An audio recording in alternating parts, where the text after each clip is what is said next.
Okay, the Browning Buckmark kit here, you're going to need some little screwdrivers for the rear sight for windage and elevation. So you want to have these, and also I would recommend a couple pairs of glasses. This pair right here is +1, and this pair here is +250. So if you're getting reading glasses like at the hardware store or drugstore or whatever, you should get these. You can get a couple pair for somewhere around $14, I think, maybe even cheaper. What this allows you to do is it allows you to see them sights really good, so that when you're adjusting them you can see what you're doing. So that's just something I wanted to recommend. Okay, what we're going to be doing is we're going to be sighting in for windage at close range. These Phoenix line pellets, they're 9.57 grain. They're about $8.99 for 500. I found that these are a very, very good pellet for the price. One of my favorite round nose medium weight pellets because of the simple price, and they shoot fairly accurately out of some guns. And especially this Browning Buckmark, they fit in the breech really nice, so you don't have to worry about loose pellets or blow by or anything like that. These pellets fit real nice in the back of the Browning Buckmark.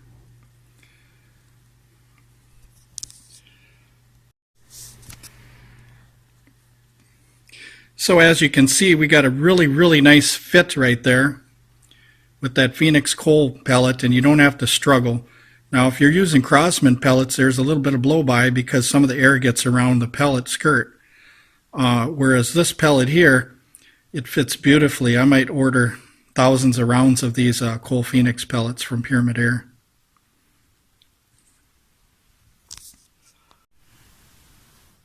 Okay, what I'm going to do is I'm going to use this pistol rest here, and I'm going to try sighting it in for very close range, which is approximately 3 yards. And 3 yards here, I have a 1/2 inch dot. What I'm going to do is I'm going to fire a few shots and hold the pistol as steady as I can and adjust this for windage. The reason why you want to do a close range is it saves you a lot of trouble, so that when you're outside now, usually all you have to do is adjust for elevation, and you might have to adjust for windage just a little bit, but the hard work is already done for the windage. So all you have to do is pretty much check your elevation. Okay, here we are. I fired 3 shots at 3 yards. Let's go look at the target. And our target is just a smiley face, and you notice the smiley face there. You notice that all the pellets pretty much piled up in the same hole. Let me go grab a pellet real quick. We're almost in the same hole, I should say. Let me go grab a pellet for reference here.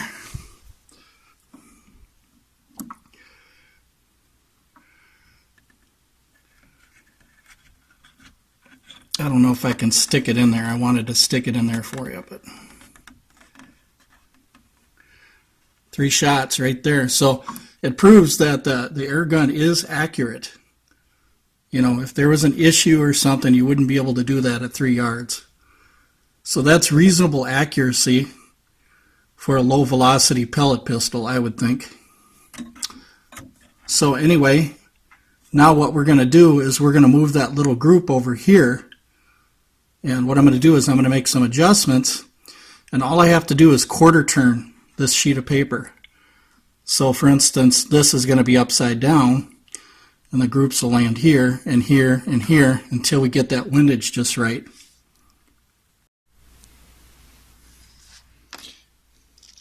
Okay, so if you look here, the first time we did this, what we did is we fired 3 shots and we were over here. Then what we did is we moved the sight over 1 full rotation for number 2.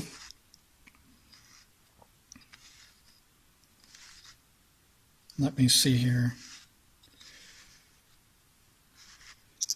Okay, that's wrong, that arrow. Forget that arrow. That's for 1. Number 2 is actually down this way. Okay, so number 2, we found it didn't make much of a difference. It did slide in a little bit, so we decided to give it another full rotation, and we are pretty much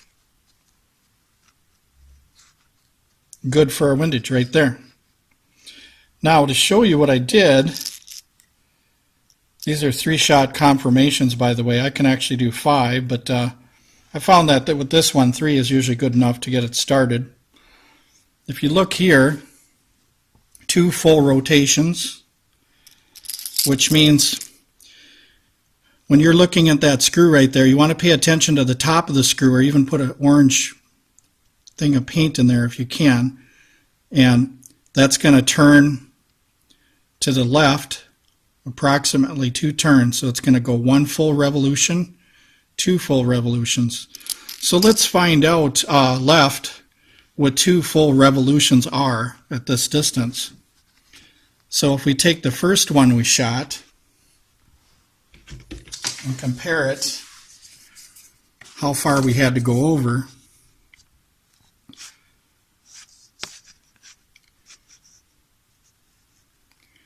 we'll find that it's about 1/4 inch. So in other words, what we could say, not to be perfect or anything, in other words, what we can say is that at 3 yards when you're sighting this in, 1 full revolution, either left or right, is 1/8 of an inch. 2 full revolutions is 1/4 inch. And then when you finally start getting to the point where you can read these, you can also do the same thing. You can read these and then count how far it is. So now we know at approximately 3 yards, 1/8 of an inch is approximately 1 full revolution of that screw.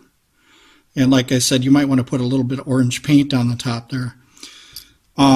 So 2 of them is 1/4 inch. So now here's the tip that really works great.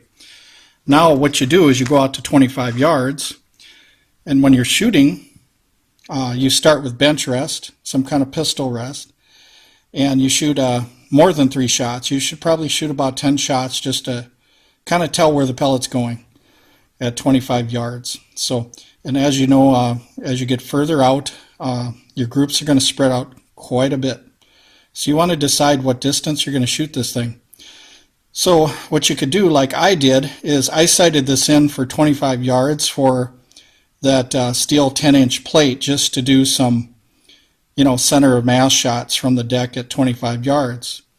So that 10-inch plate from Walmart, that metal one, that chrome-plated one that you guys saw on my other channel, or not my other channel, but my other video, with the Crosman 760, I was shooting that at 25 yards.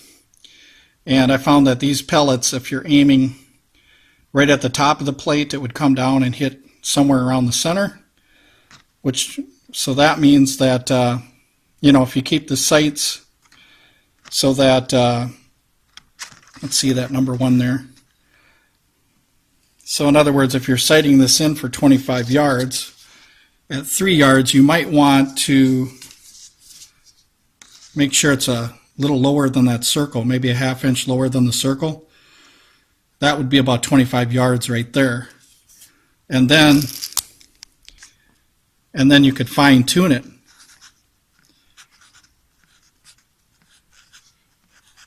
So if you want to go back to 10 yards or 15 yards and you adjust the sights, all you have to remember, take this sheet of paper, shoot it again, and make sure you're down about a 1/2 inch, and then you'll be ready for 25 yards again. Or you can keep track on here on this dial how many revolutions. So like home, you could call 15 yards. Somewhere on here is 15 yards, which is your home. That's where you shoot the most. And then just remember that when you turn this, to turn it back where you found it when you're shooting inside again. So inside shooting and outside shooting, you just have to keep track of that. So anyway, this is a Browning Buckmark. Somewhere after 25 yards, the pellet loses velocity quite fast, And that's just because of the fact this isn't a long range pistol or anything. No pistol really is long range. But at 25 yards, 270 feet per second at the muzzle, by the time it gets 25 yards, it's going to lose some of that FPS. It does have a rifled barrel, but yeah, so 25 yards, once you start pushing it out past 25 yards, you can hit a pop can at 35 yards and stuff like that, but your groups are going to widen up quite a bit. One day I was trying bench with this pistol with a variety of pellets, and I found I could get 10 shots. I could get from bench maybe 3 inches or something like that. So that's something to take into account when you're adjusting the sights at 25 yards. You want to make sure that you adjust some sights by your shot groups, not by the individual shot. So you want to take, like 5 to 10 shots, go look at the target, 5 to 10 shots, go look at the target, do some tweaking of that rear sight there. And if you're getting out to 35 yards and stuff, I'm going to show you what to do with that. Anywhere past, say, 25 yards, I'm going to show you what to do. There's this reflex sight that I like to use. Okay, so some of you might ask, at 15 yards or close ranges, is it more accurate with the sights or with the reflex sight? And the answer to that is, I find that at 15 yards I can be just as accurate with the sights than I can with this, which is 1.5 inch groups for 10 shots for some pellets. Now, depending on what kind of pellet you use, some pellets are more accurate than others. You might shrink that group a little bit down, but reasonable expectation for 15 yards out of this Browning Buckmark, I'd say about 2 inches. If you got a steady hold, at bench rest or whatever, maybe 1 to 2 inches.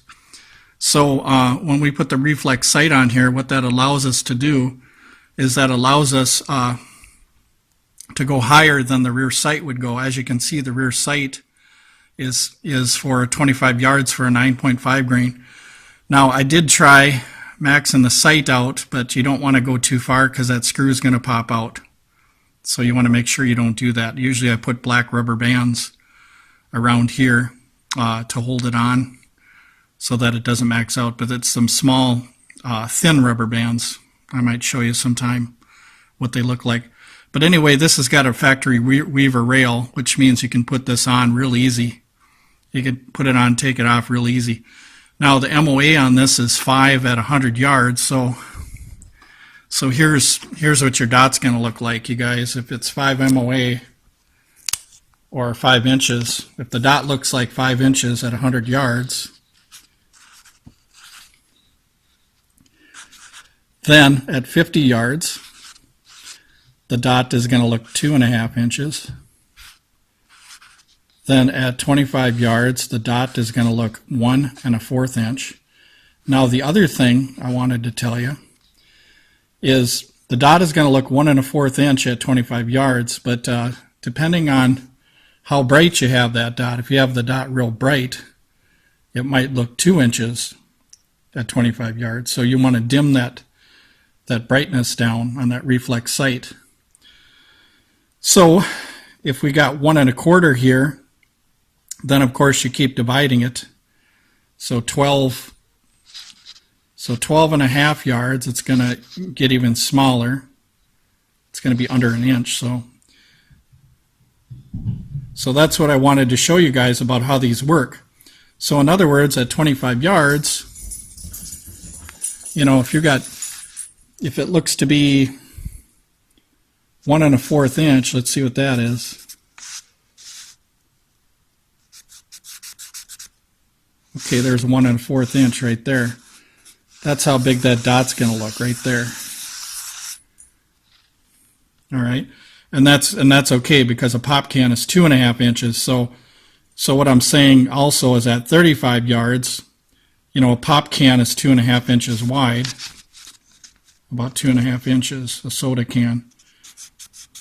But here's the thing, the accuracy at 35 yards, the groups might spread out to about 5 inches. So at 35 yards, you should be able to hit the pop can maybe a few times, maybe several times. That'd be a great challenge for some of you guys for this reflex sight right here. 35 yards, but I don't see it going past 35 yards, even with the lightest pellets, because of the fact that it's such a low velocity pistol that it just doesn't have much more after 35 yards. So the accuracy, the dot comes in handy, but the dot has to be, the accuracy of the pistol has to match the dot. For example, at 25 yards, the dot appears 1 1/4 inches, but the accuracy might be 3 inches. So when you're aiming at a 3-inch target now with a 1 1/4 inch dot, it might look something like that. But you can't expect the accuracy to be the same size as the 1 1/4 dot because of the fact that it doesn't have that kind of accuracy. So if you have the dot here at 25 yards and you notice your shots are within that 3-inch ring, then that's good enough. You don't have to keep playing with the sights and stuff like that. That's why you always start out with the pistol rest shooting 10 shots at 25 yards. So if we got 10 shots at 25 yards and our group is this big, but our dot is only this big, then that means that that it's not going to be as accurate as that dot, that there's going to be shots that fall outside of that dot. So what you want to do is make sure the dot is in the center of the grouping so the shots fall like that.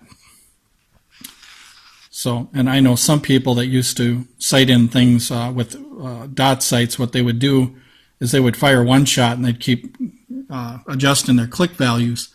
And if you do that, you'll be shot chasing all day long, because if you start adjusting off this one, it'll go here, and then it'll go here, and then it'll go here, and then it'll go here, here, here. You don't want to do that. What you want to do is fire all 10 shots.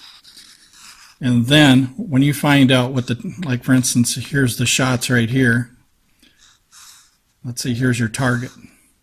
So you just fired 10 shots, and your target center point is right here. So you want to pull the group over, not the individual shot. So if you wanted to pull the group over, you have to pull the group over a 1/2 inch to be right here. And when it's correctly sighted in for 25 yards, it'll look something like this.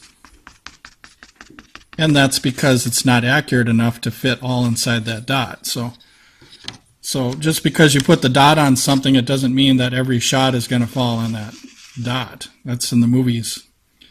So your shots are going to fall somewhere around that dot. So if you have 3-inch accuracy at 25 yards, if you split it up,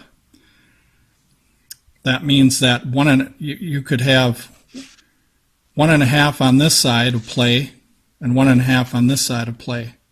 So that's a total of 3 inches, depending on how you adjust your sights. And then same thing with the elevation. But anyway, I just thought I'd throw that in for you guys. Just some new people that sight in red dot sights, they might do that method where they take the 1 1/4 inch dot that they see, and they might fire the first shot, and then they might start messing with windage and the elevation here, and find out that it's not, that they're spending the whole day doing it. So I recommend shooting 10 shots first, then move the whole group over. Moving the group over is what you want to do. You don't want to move the shot over. For instance, if you move that shot over here, then the rest of the group is going to end up here, so you don't want to do that. So sorry for all the chicken scratching here, but so that's what you want to do with your dot sight. So, and you want to make sure you do it with a pistol rest, and you're perfectly steady, perfectly comfortable, no wind. You want to take out all the variables you can, using the best pellet to make this thing as accurate as you possibly can. That's what you want to do. So anyway, thanks for watching. Okay, what I use for the chamber here is I use this RWS chamber lube. Now this is compression rated. So what that means is when you have compression, there's a certain flash point where if you have a high pressured cylinder, but this one isn't, if you have a high pressure cylinder like on more powerful spring piston pistols and air rifles, what happens is you get ignition, which is called dieseling, and it explodes inside the chamber. So that's why they have chamber lubes. So you want to use it for that purpose. Now the Buckmark is a very weak chamber, and it doesn't create a lot of pressure because it's so tiny. So if you want to, and you can't find, you can't get the RWS oil, and they're like $10, I think, 10 or 12 bucks. You could go with something like this, just silicone lubricant, some kind of spray, and you can put it in there. I've been doing this for about 5 years now with the Buckmark here and haven't had any problems with it. But once again, like I'm saying, you want to make sure that you don't use this product, anything that you don't know about in an air rifle, unless you know or have sacrificed an air rifle, because they can become pipe bombs. So you want to be careful. It's a dangerous thing. One guy blew up a spring piston rifle with WD-40. That's something you do not put in a high-powered spring rifle. So by default, I go by this. And once again, because of the chamber pressures in the Browning, you don't have to worry. You can use something like this here. But once again, don't be using this in your higher powered magnums. So this is flammable, by the way. See? So you just want to be concerned about that. So by default, I would just go with the chamber lube here. So specifically, go online and find chamber lube. Now there are some people online that say, oh, just use silicone oil or something like that. Well, you can, other silicone oils, but once again, we don't have the data on them to find out what the flash point is and how explosive they are. So you want to be careful. Yeah, your lubrication might work, whatever your product you're using, but I'm speaking for new people out there because I don't want them to blow their head off using the wrong oils that some of you recommend online and spraying too much in there or doing something, that's going to cause them, a hazard for safety. So by default, I'm going to say you better make sure that it's a chamber lube recommended by the manufacturer. So better make sure. Well, something like the Browning, you could squirt one little squirt of that silicone spray and you might be fine with it. I've been fine with it for 5 years now, but I will not use this product in the higher powered spring piston pistols at all, only the Buckmark. And that includes all the spring piston pistols you find on Pyramid Air. The Buckmark is so weak that, for velocity, it's very low velocity, that something like this isn't really going to hurt to put it in there. But none of the rest of them, I would use this. So. Okay, now what we're going to do is we're going to bench test with this pistol rest here, using just the factory sights at 15 yards. We're going to aim at a target that's a suitable size where we can put the front post on, which is an orange piece of duct tape, kind of squirt off. And there it is right there. So what I'm going to do is I'm going to put the post on the bottom of that duct tape for reference, so I know where to hold. And we're going to fire 10 shots and see what we get.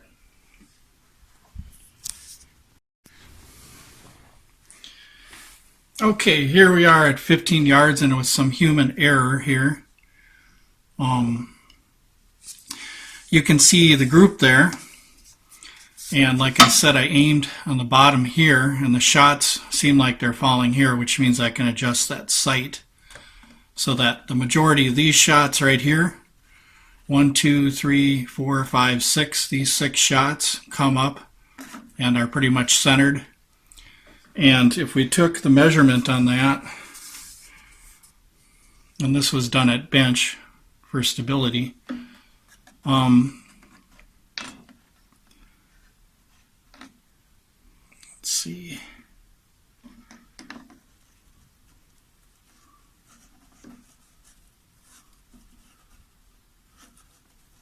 Yeah, like I was saying before, the Buckmark will do about, I'd say about 1.5 to 2 inches, depending on what kind of pellets you use, and some of this is human error too. So that's 10 shots. Let me take another 10 shots and see if my eyes can handle this orange thing here. I'm using my factory eyes that I've been given, by the way. So my eyesight isn't perfect, but some of you can do better. Just basically taking a piece of duct tape at 15 yards, using a pistol rest and aiming right here to see what kind of group you get. As you can see, this group would be fine for pop cans. If I pulled that group up right there, pop cans at 15 yards are going to be fine. Even little 3-ounce Dixie cups. So I'm going to adjust the light a little bit better here and see if I can't do a little better for the next 10 shots for you. Okay, here we go. It doesn't look like I did much better, but with my eyes, I'm just going to show you what's going on here with 10 shots.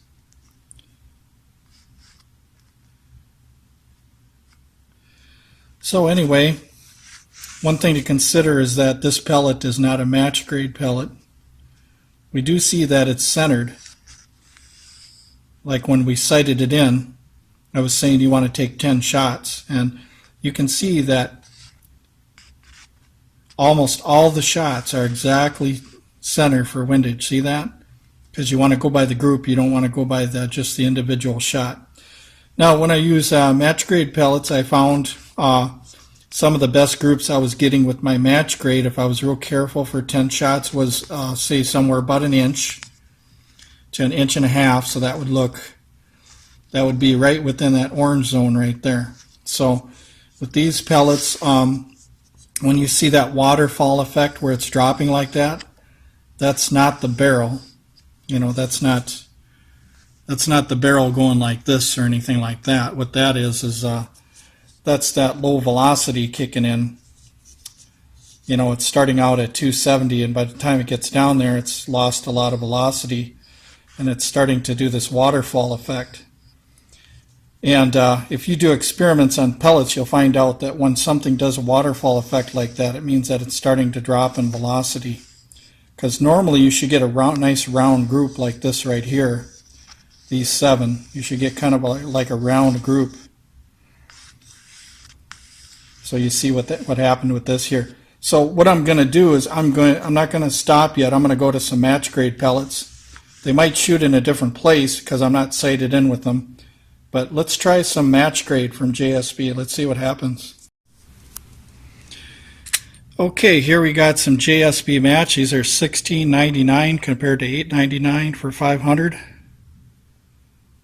They could be on sale sometimes, but or if you buy several tins, you get one free, that kind of thing. So 7.33 grain. These are match grade pellets in the tin. I find that they work really good in some of my rifles, very accurate. I don't know if you can see that or not, probably not, but yeah, it's a short, stubby little wad cutter, so what we'll do is we'll try that with 10 shots. Okay, came back with some good results like I was saying before. I have gotten good groups with this pistol, but it was with good pellets. The other thing about the 9.57 grain Phoenix pellet you have to remember is that it's a very heavy pellet. It's going very slow, and it might work in other rifles and pistols, but in this one it's pretty much just going to be a can plinker. I have shot 10-inch plates out at 25 yards with this pellet, just for general plinking, center of mass shots, stuff like that, and to practice my hold and aim and things like that. However, this one here, if you look, it's 310 feet per second, so we got 40 FPS advantage at 15 yards, excuse me. We got the same aim point, but look at where the pellets are landing with 10 shots. That's why I believe in a 10-shot group. If you notice that when we adjusted the sights for windage, this pellet lined up perfectly for windage, that is. This pellet here, we really didn't have to do too much. Usually when you switch pellets, you'll find it'll go far right, far left, and you'll have to adjust it. But this pellet looks like it's almost smack in the middle, right on the aim point, because I was aiming right at the bottom of the orange square. And if you take 80% of them shots and you were going to go center to center from the pistol rest here, center to center, if we were going to be fair, we could say that was probably 3/4 of an inch to an inch for 80% of the shots. If we throw in all these shots together, let's see what we got here. And from my experience, I told you from the other part of the video, what I've experienced with this, it was always 1.5 inches. So see, there's 100, or there's 1.5 inches there if you count them all together. But it looks like the majority of these shots are going right here, right smack where I aimed at, right here. That is very good for 15 yards. This is not in any way a target pistol, but that just goes to show you that the Browning Buckmark, the problem is probably you and not the pistol. So some guys will get a pistol and they'll say it doesn't shoot straight and something wrong with the barrel, that kind of thing. And Buckmark is doing this even though when you cock it, that barrel's coming down, and there's a lot of play and looseness and stuff, but it does lock up pretty nice when the barrel comes back up. But and if you treat it right, you lubricate it, stuff like that. So these are the JSB match, 7.33 grain, 310, 15 yards. We're smack right on target using the pistol rest. And this one here, you can tell that this wouldn't be appropriate for accurate shooting. If you wanted to shoot smaller targets, you would have to switch pellets. But your gun might be different than this one, so just depends. But I do believe in a 10-shot grouping. So what you can do now is your marksmanship, the way your marksmanship goes, is what you could do is you could fire 10 shots like I did here, measure the group distance, which is about 1.5 total if you count them all. Then you could go back and stand at 15 yards, stand up, shoot again, and compare the pistol rest groups with your group standing. Now, I know online there's a lot of guys that are talking about grip stance and all that other kind of stuff. Now, that's fine, but what's going to prove your grip and stance is what's on paper. The paper is always the evidence to show how you're shooting. So if you can shoot 1.5 inch groups at 15 yards with just a firm hold and whatever grip you're using, then that's a perfect score, because at bench we did it at 1.5 inches with the pistol rest. So that means you're doing pretty darn good. If you were doing 3 inches at 15 yards, I would say you're doing pretty good two-handed, because of the fact that the pistol rest is more accurate than you are. So once you stand and stuff, you're going to have more human error, with them sights. And every gun is a little different. Every gun is different for the feel, and even the grips. Some guys have bigger hands. They might not like the grip, but I feel that the grip is fine for small to medium-sized people. So yeah, there's a lot that goes into it, into a pistol, and your stance, your grip, and stuff like that. And it might not even be the right pistol for you to practice with and have fun with, but at least it's going to knock over cans. And like I was saying, Dixie cups at 15 yards and 3-ounce cups, that would be an ideal target for this pistol using this pellet, because it's going to increase your marksmanship if you take a little Dixie cup and shoot at it at 15 yards. So that'll force you to watch your sights and force you to have a good grip, things like that. So that would help out a lot. Okay, so what I wanted to do is show you the targets that you can use to develop your marksmanship. Like I said before, the first thing you want to do is you want to fire 10 shots from a pistol rest here. And so that way you can tell if it's the pistol or if it's you. For instance, if I keep doing this all the time with the pistol rest, then I can verify that that pistol has that type of accuracy at that distance. So at 15 yards, if I'm going to be a 100% shooter, which I probably won't be, I should be able to knock out this Dixie cup. And here's the dimensions on that Dixie cup here. This is a 3-ounce drinking cup, and I recommend this for anybody that's doing these small groups under 2 inches. Even if you have, a pistol or something of some other kind, if you're getting that kind of accuracy at bench, I recommend 15 yards. These are kind of a little challenge here. You can paint them orange, but you can see that this Browning Buckmark here can knock out a Dixie cup 80% of the time, or what is it, almost even 100% of the time at 15 yards. So for a low velocity pistol and something that's around 40 to 50 bucks, I think that's pretty good, if you ask me, with competition pellets. So, and I'm not happy that the pellets cost a lot of money, but you get accuracy with good pellets. Here's an Army man, and you can see he kind of fits in there. You can get these at the dollar store. You could practice with these at even 10 yards if you don't think you can hit them at 15. And they hold up pretty well.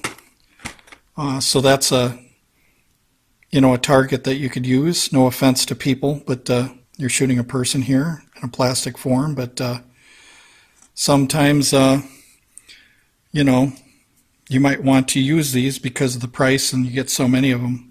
And they actually stand up is what I like. So they have their own stand built in, so you don't have to try to fit them in some other way. And then lastly, we have the pop can. Obviously, it's going to hit the pop can at 15 yards all the time. So your marksmanship for this pellet, you want to bring that can out to probably, with just the factory sights, out to 20 to 25 yards. Factory sight, same thing with this pellet. It's doable. Pop can, so general plinking, something like this, Phoenix coal, or you could do like I do and use the beam and wad cutters here. These are 7.7 grain. These are 500 and they're $5, so it's 1 penny a shot. But if you order a lot of these tins, a lot of companies give you a free tin. So essentially, it's 3/4 of a cent or even less to shoot these.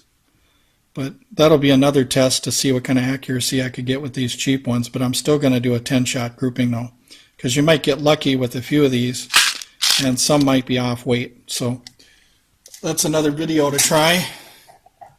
For a flatter trajectory, for a low budget, a flatter trajectory, this pellet here is going to work really good. This is pretty fast too. This should be right around the 310 mark, or even a little quicker. These here are about, I'd say about 7.2 grains or something like that. These are the Beeman hollow point coated pellets. These are same thing. There's like 500 for $5. So this is to fix that flatter trajectory, and these might even be more accurate, but we'll have to test that. So we'll have to crony them and test them out. So anyway, I've showed you all this stuff here, and like I said about your dot sight now, if you have a reflex sight like this here, your dot is going to be, let's see what we got here. Okay, so at 15 yards, you're looking at maybe a 3/4 to a 1 inch dot. 3/4 to a 1 inch dot, which means at 15 yards, that dot, if you sight in that dot right for here, almost all your pellets should go in there if you're using the pistol rest here. And like I was saying, if you shoot out at further distances, then once you know the MOA, minute of angle on your sight, like this one is 5, you'll see here that it's probably 1 1/4 inches at 25 yards. So that means that dot you're going to have to really concentrate if you're shooting smaller targets like this. You really have to focus quite a bit. And I would recommend you guys for the reflex sight, 35 yards, this can. I've tried 40, but the further you go, you're going to need a lighter pellet. Like I said, the 5.56 field target pellet, which is probably $12 to $15 for 300. And the field target pellet is alloy. It's made by H&N and Beeman also. So I think when they're made by Beeman, they're called Field Target Special. When they're made by H&N, they're called Field Target Trophy, but they're basically pretty much the same pellet.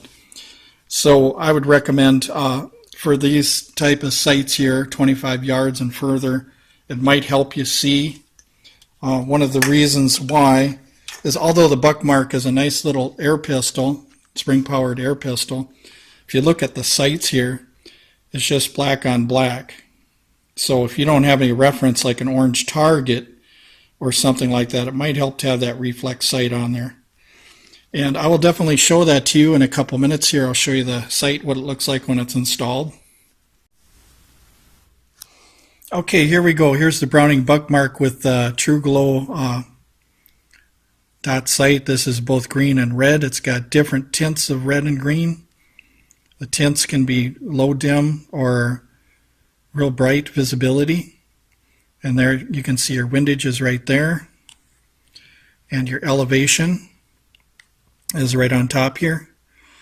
Now the thing with this sight is what you want to do is, what I would do if I were you guys is I would have a half-inch dot or quarter-inch dot at 3 yards. And what I would do is I would take care of that windage first. And then after you take care of that windage, try it out 15 yards, kind of like I demonstrated with the factory sights with this competition grade pellet here. And what I would do is, if I were you guys, I'd spend money the first time having this pistol on some good pellets. The reason why is because you want to see what the ultimate performance of this pistol is. And the only way you're going to do that is finding your best pellet that groups good for you. Then you can take it out further and you can see if you could pop stuff out at 40 yards. It'd be nice to see a couple of you buy a reflex sight and this and pop some cans at 40 yards. I know I have a hard time being steady enough to do that, but some of you that have good good steadiness and good eyes, I bet you guys could pop off cans at 40 yards with this thing. So that's a challenge for you guys. The $40 to $50 pistol, the reflex sight, I paid $60 for that. I bet you guys could get these on Amazon for $25. And of course, you're going to have to pay $16 for your match pellets, but or find some pellets that are really good so that you can adjust the sights. Then you can go back to the cheaper pellets. So I still kind of enjoy these. These are $8.99 for 500. They're not the best in this pistol. Your pistol, they might work. This one, not so much. It depends on your pistol because the rifling inside the barrel is different in every pistol, so it's got its own. It's kind of like what I call the rifle's fingerprints, if you will. It has a certain mark inside the barrel or certain lands and grooves that make the pellet go a certain way. So ideally, you want to try different types of pellets. What works for me might not work for you, but once again, I think it's great if you guys could verify with 10 shots or 5 shots or whatever, because it makes it better for you for sighting it in. So anyway, it's got this little rubber cover here to keep it safe. So it's pretty neat. So altogether, let's say if you found this for 45 bucks and another 55, 65, $70, let's see for this. Yeah, so under $100 to get started on one of these. And you can test it and tell me what you think. So these Buckmarks are still for sale. You can even find these at Gander Mountain, some of your outdoor places. You can still find them. So I like the adjustable sights back there. They're real nice. So, but anyway, that's something to think about.